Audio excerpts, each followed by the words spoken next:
Same group, start again. Thanks, Will.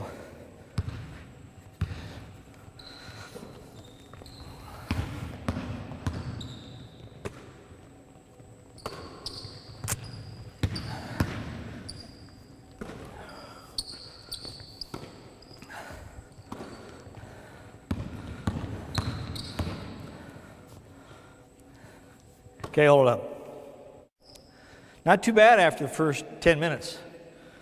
Okay, so as we progress with this, it's not the big thing that's gonna, it's not the alpha X's and O's that are really gonna make the difference. It's the reads within it. Okay? Any questions? Yeah.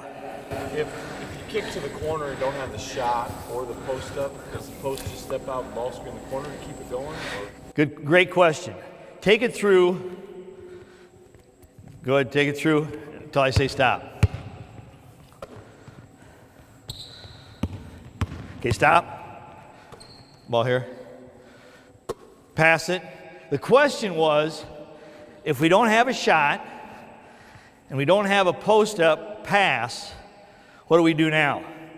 Well, generally, we're going to get a post-up pass because his guy is right here, and we're going to be able to post this guy up. So most of the time, we're going to get this.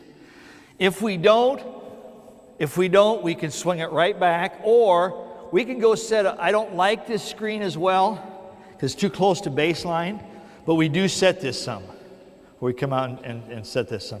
So as he comes around the screen here, we roll, you're out high, and we still have the situation there. Okay? Everybody understand the question? The question was, if you make the start again, take it again. That's a great question because we deal with that a lot. Hit the one man in the corner. There you go. Now the question was, if we can't make a shot, are you a good shooter? Yeah. Hell yes, he's a good shooter. Don't ever say, yeah, you're a good shooter. So if he takes a shot from here, or we have a pass right there, very rarely do we not get one of these two because of the sag. But we can come out and set the screen. Great question. One of the things that how to teach to use zone or use the screen. Couple things. If I'm guarding the ball, I want to get as the offensive player, I want to get the defender off the line to the goal. So stay back. So I want to get, as an offensive player, I want to make me move off this line one way or the other. So we tell our players, you guard me. I know it's going to be tough, but I think you can guard me, all right? We tell our players, as soon as we catch the ball, we're going to rip on this side, and we're going to step to make him move. So we catch it from here. We catch it from here. Before the screen comes, I'm going to rip and I'm going to step right here. Ball's right above the knee.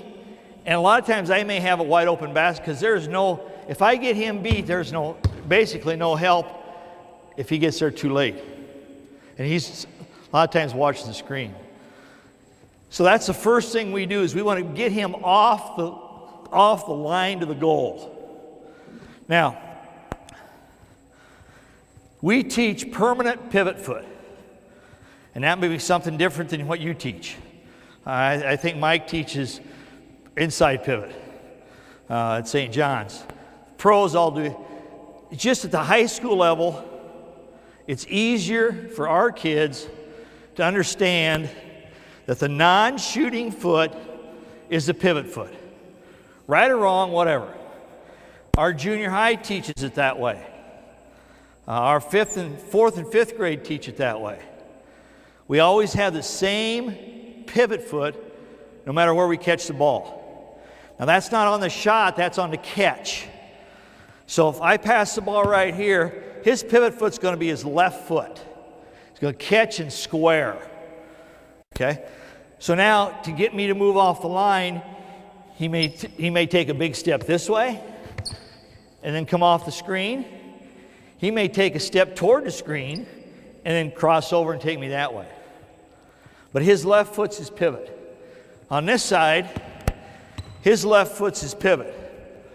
So he's going to jab to get me move off this line, and then cross over maybe to come off the screen. So those are things that we work on an individual skill development basis. Like I said, you may not teach it that way, it's just the way we teach it. We think it's easier. Okay? So the first thing we do is we want to get me off the line.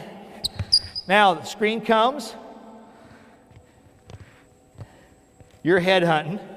Comes off the screen right here. We're holding until he's out of sight. The ball's got to be out of sight. Screener then rolls to the basket. Now,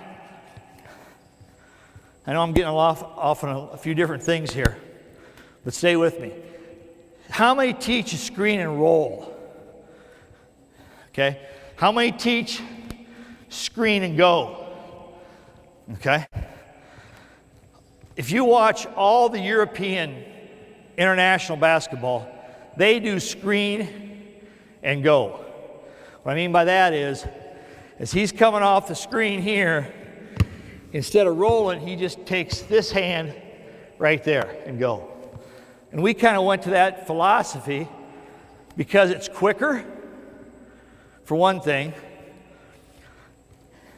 As we set the screen and now we go here, it's quicker going to the basket that way. We think we get more baskets that way than the traditional screen, hold, roll, just because of the quickness factor, okay? So that's something you might want to take a look at with your team. We just found out 3 years ago when we took our first U16 team over to play internationally, Argentina and Spain and Germany would just all do the screen and go. And it was harder for us to cover that than it was the screen and roll. So that's kind of where I got the fact that it might be a good thing to put in with our team.